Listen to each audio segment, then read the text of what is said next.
Um silêncio pesado. 3 dias. Um corpo inerte, envolto em panos, selado em um túmulo de pedra. Jesus, o Nazareno, o Messias aclamado por uns, o blasfemo condenado por outros, jazia morto. Mas o que realmente aconteceu naqueles 3 dias? O que se esconde por trás da aparente quietude da morte? Muitos cristãos conhecem a narrativa da crucificação e ressurreição, mas poucos se detêm na profundidade do que ocorreu entre esses 2 eventos monumentais. Um mistério, um hiato temporal que a Bíblia descreve com uma precisão que, se bem observada, revela segredos profundos sobre a natureza de Deus, a redenção da humanidade e o próprio destino do universo. Este não é um conto para ser ouvido superficialmente, mas uma investigação minuciosa, um mergulho nas Escrituras para desvendar o detalhe bíblico que poucos percebem. Prepare-se para ver os 3 dias da morte de Jesus sob uma nova luz. Uma luz que ilumina não apenas o passado, mas também o nosso presente e o futuro que se desenrola diante dos nossos olhos. A cena começa com o grito agoniante que rasgou o véu do templo. Está consumado. Palavras poderosas, carregadas de um significado que transcende a compreensão humana imediata. O sol escureceu, a terra tremeu, e a vida de Jesus se esvaiu na cruz. Em seguida, a pressa. O sábado se aproximava e os corpos não poderiam permanecer expostos. José de Arimateia, um homem rico e membro do Sinédrio, mas secretamente um discípulo de Jesus, corajosamente pediu a Pilatos o corpo.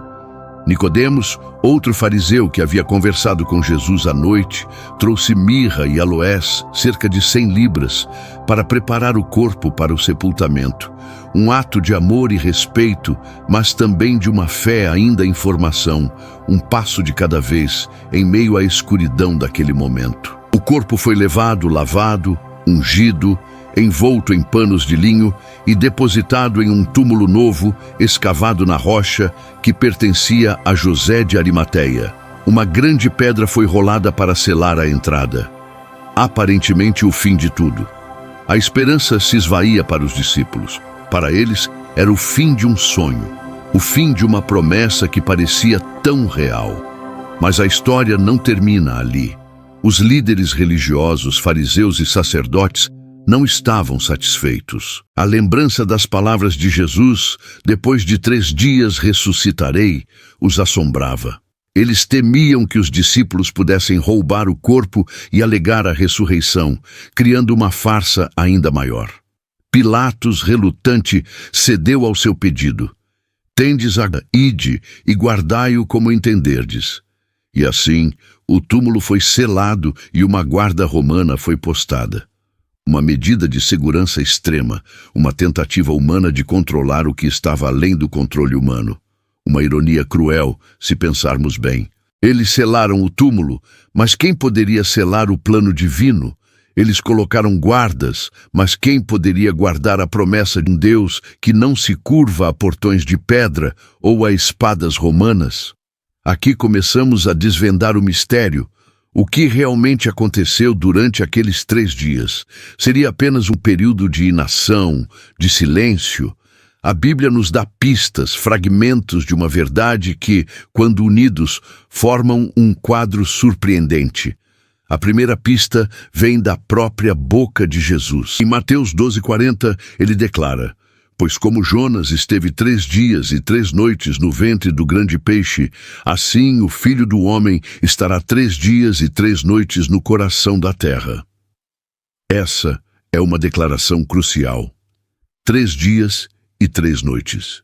Não apenas 3 dias parciais, como muitos interpretam, mas um período completo. Jesus morreu na sexta-feira à tarde e ressuscitou no domingo de manhã, como é a tradição. Onde estão as 3 noites completas? Essa é uma das primeiras inconsistências que nos forçam a olhar mais de perto, a questionar o que nos foi ensinado e a buscar a verdade nas profundezas da palavra. A tradição da morte de Jesus na Sexta-feira Santa e a ressurreição no domingo é um pilar da fé cristã para muitos. Mas a Bíblia, em sua precisão, nos convida a uma análise mais profunda. O termo dia, na cultura judaica e na própria Bíblia, muitas vezes incluía parte de um dia. No entanto, a referência explícita de Jesus a 3 dias e 3 noites exige um cálculo mais rigoroso. Se Jesus morreu na sexta-feira à tarde, teríamos parte da sexta-feira, dia 1, todo o sábado, dia 2, toda a noite de sábado, noite 2, e parte do domingo, dia 3. Isso não totaliza 3 noites. Há algo faltando. A chave para desvendar esse enigma está na compreensão do calendário judaico e das festas bíblicas. No ano da crucificação, havia um sábado especial, um dia de repouso que não era necessariamente o sábado semanal. João 19:31 nos diz: Os judeus, pois, para que no sábado não ficassem os corpos na cruz, visto como era a preparação, pois era grande o dia daquele sábado, rogaram a Pilatos que se lhes quebrassem as pernas e fossem tirados dali. A expressão grande o dia daquele sábado é o detalhe que ilumina todo o cenário. Não era o sábado comum, mas sim o primeiro dia da festa dos pães asmos, que era um sábado cerimonial, independentemente do dia da semana em que caísse. Se Jesus morreu na quarta-feira, antes do pôr do sol, que marcava o início do grande sábado e quinta-feira, a contagem faria sentido. Vejamos, quarta-feira à tarde, parte do dia quinta-feira, noite 1. Quinta-feira, dia 2, noite de quinta-feira, noite 2. Sexta-feira, dia 3, noite de sexta-feira, noite 3. A ressurreição ocorreria no final do sábado semanal, antes do amanhecer do domingo, ou mesmo no início do sábado, quando o dia começava no pôr do sol da sexta-feira. Isso se alinha perfeitamente com a profecia de Jesus de 3 dias e 3 noites. Essa nuance, essa compreensão do calendário judaico é o detalhe que muitos ignoram, mas que é fundamental para entender a precisão da profecia e a fidelidade de Jesus à sua própria palavra. Por que essa precisão era tão importante? Porque Jesus enfatizou 3 dias e 3 noites. Porque essa era a prova irrefutável de sua identidade como Messias. A ressurreição em si já seria um milagre, mas a ressurreição após o período exato que ele havia previsto e que ecoava a experiência de Jonas, era a confirmação de que ele não era apenas um profeta, mas o Filho de Deus, aquele que tinha autoridade sobre a vida e a morte. A precisão do tempo não é um mero detalhe cronológico, é uma assinatura divina. Enquanto o corpo de Jesus jazia no túmulo, o que aconteceu com seu espírito? A Bíblia nos oferece vislumbres intrigantes. Em 1 Pedro 3:18-20, é um dos textos mais enigmáticos e debatidos sobre esse período.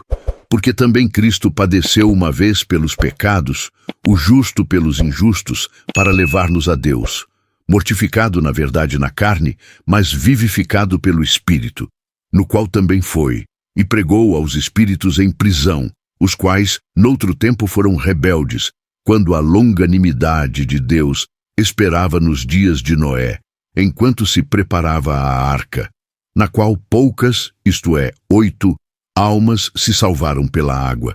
Essa passagem é fascinante. Jesus, em espírito, pregou aos espíritos em prisão. Quem eram esses espíritos? E o que ele pregou?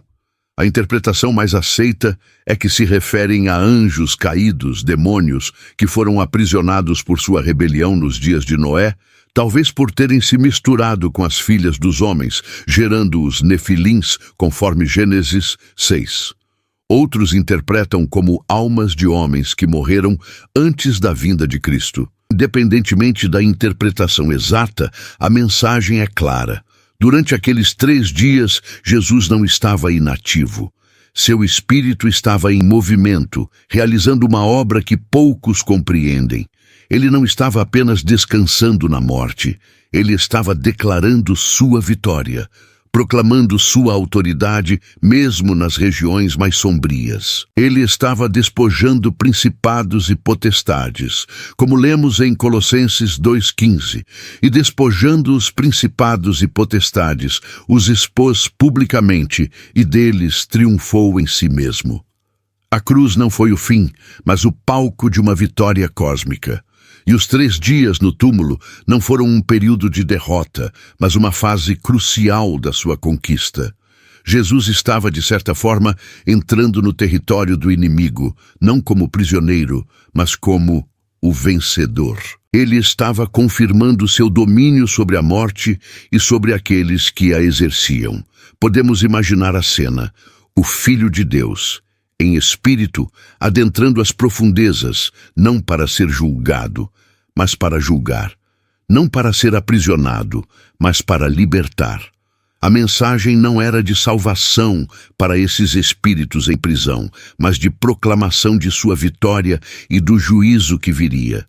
Ele estava afirmando sua soberania sobre o inferno e a morte. Ele estava mostrando que nem mesmo a tumba poderia detê-lo.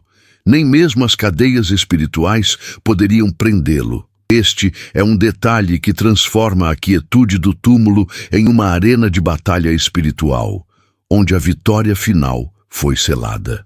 Além disso, a descida de Jesus ao Hades, o lugar dos mortos, é um conceito presente em algumas tradições cristãs, embora com diferentes interpretações.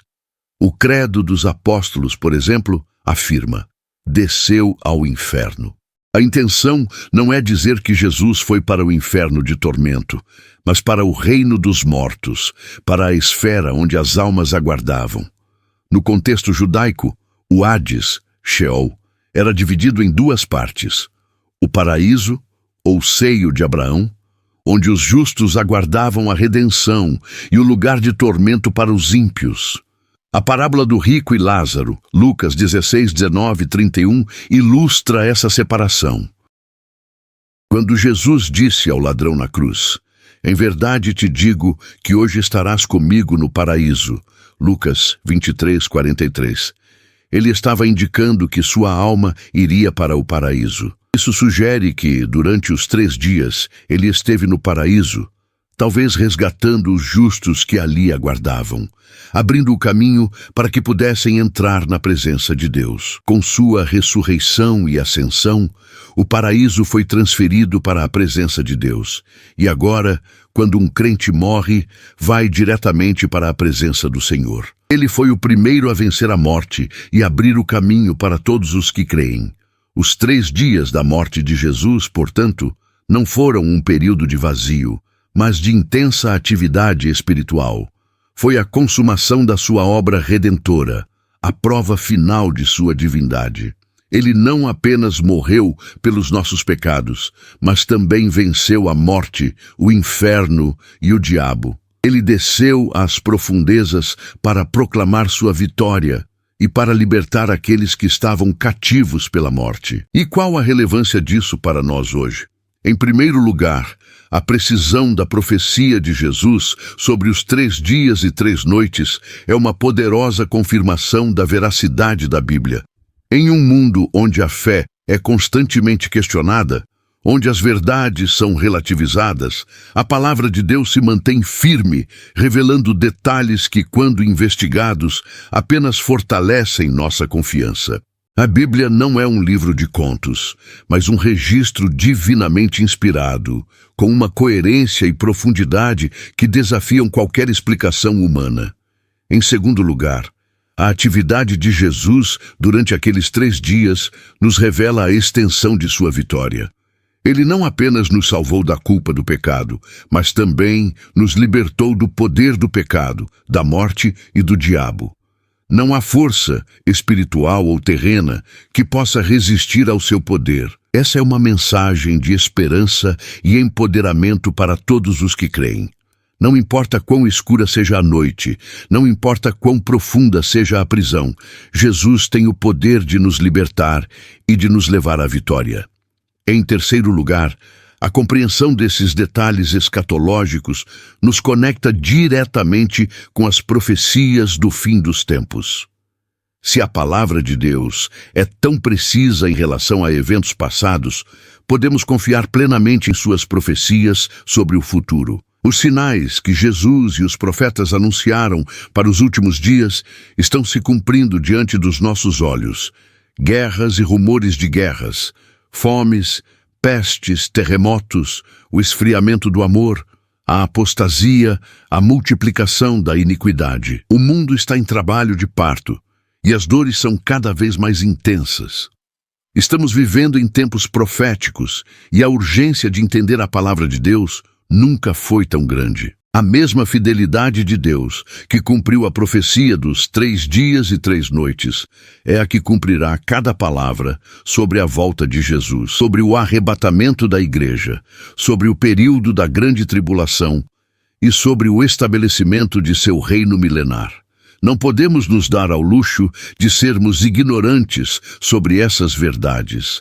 A ignorância nos torna vulneráveis, enquanto o conhecimento nos prepara e nos fortalece. Os 3 dias de Jesus morto não foram um ponto final, mas um ponto de virada. A morte não o reteve. O túmulo não o aprisionou, o inferno não o venceu.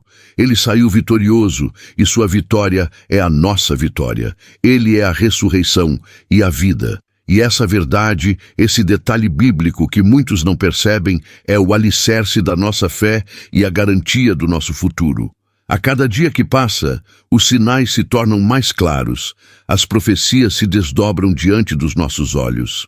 A pergunta não é se Jesus voltará, mas quando e se estaremos prontos. O mistério dos 3 dias de Jesus morto é, na verdade, uma revelação da sua soberania, da sua fidelidade e do seu plano redentor. É um convite a mergulhar mais fundo nas Escrituras, a questionar o que nos foi transmitido e a buscar a verdade com um coração sedento. A verdade não está escondida para ser inacessível, mas para ser descoberta por aqueles que se atrevem a investigar, a perguntar, a buscar. E quando a encontramos, ela transforma nossa perspectiva, nossa fé e nossa vida. Aguardamos com expectativa a consumação de todas as coisas, sabendo que prometeu é fiel para cumprir. Os 3 dias de Jesus no túmulo são um testemunho silencioso, mas poderoso, de que a última palavra nunca pertence à morte, mas à vida. Nunca à derrota, mas à vitória. Nunca à escuridão, mas à luz. E essa luz, queridos irmãos e irmãs, é a luz da esperança que brilha cada vez mais forte à medida que o dia da sua vinda se aproxima. E essa investigação sobre os segredos dos 3 dias de Jesus morto despertou sua curiosidade e seu desejo de aprofundar-se nas profecias bíblicas. Então, você está no lugar certo. Este canal, Liama de La Fé, é dedicado a desvendar esses mistérios, a conectar a palavra de Deus com os acontecimentos dos nossos dias. Não fique de fora dessa jornada de descobertas. Inscreva-se no canal agora mesmo, ative o sininho de notificações para não perder nenhum vídeo e compartilhe este conteúdo com aqueles que também buscam a verdade. Juntos, vamos desvendar os sinais do fim dos tempos e nos preparar para a volta do nosso Senhor.